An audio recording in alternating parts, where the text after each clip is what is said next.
मैंने कहा ऐसा क्यों? कहने लगा हजरत मैं जब स्कूल से वापस आता हूं, घर में दाखिल होता हूं, अपने वालिद को सलाम करता हूं तो मेरा वालिद मोबाइल यूज कर रहा होता है। अपने मोबाइल को देखते हुए मुझे कहता है वालेकुम सलाम, आ गए हो, जाओ रोटी खा लो।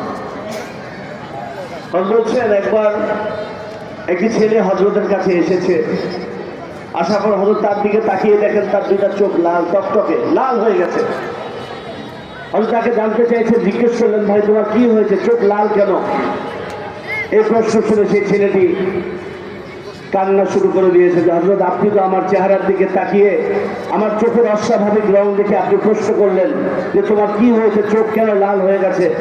কিন্তু হযরত আমার পিতার এমন সময় নেই, আমি স্কুল থেকে যখন ঘরে ফিরে আসি এসে আমার বাবাকে সালাম দিই, আমার আব্বার হাতে মোবাইল থাকে, মোবাইলের মধ্যে ব্যস্ত থাকেন, আমি সালাম দেওয়ার পর আমার দিকে না তাকিয়ে আমার বাবা বলে ওয়ালাইকুম আসসালাম, ঠিক আছে যাও ভিতরে যাও খাবার দাবার খাও।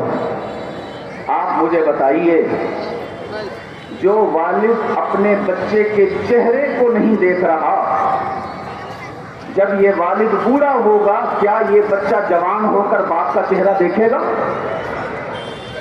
और বলছেন একটা প্রশ্ন করছেন, যেই বাবা তার ছোট্ট সন্তানের দিকে তাকাচ্ছে না, এই বাবা যখন বৃদ্ধ হয়ে যাবে আর তার ছোট্ট সন্তান যখন বড় হবে, তাহলে সেই বড় সন্তান তার বৃদ্ধ বাবার চেহারার দিকে, তার ভালো মন্দের দিকে কি তাকাবে?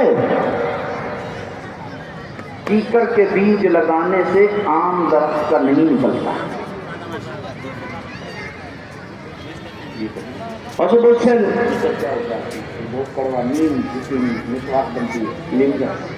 অত বলছেন নিম গাছের বীজ লাগালে সে নিম গাছের বীজ থেকে আম হবে না, কারণ নিম তো অত্যন্ত তিক্ত, তিতা, আর আম তো মিষ্টি হয়, তো তিতা গাছ থেকে তো মিষ্টি হবে না। आप मुझे बताइए, जब आप अपने बच्चे को सुबह तैयार करते हो मदरसा के लिए या स्कूल भेजने के लिए,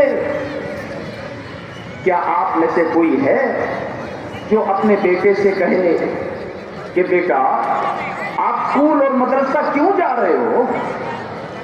क्या इसलिए कि इल्म हासिल करके कुछ टाका कमाओगे? हरगिज ऐसा नहीं। काश के कोई आप में से हो जो अपने बच्चों को रहमत आलम सल्लल्लाहु अलैहि वसल्लम का ये मुबारक फरमान सुना।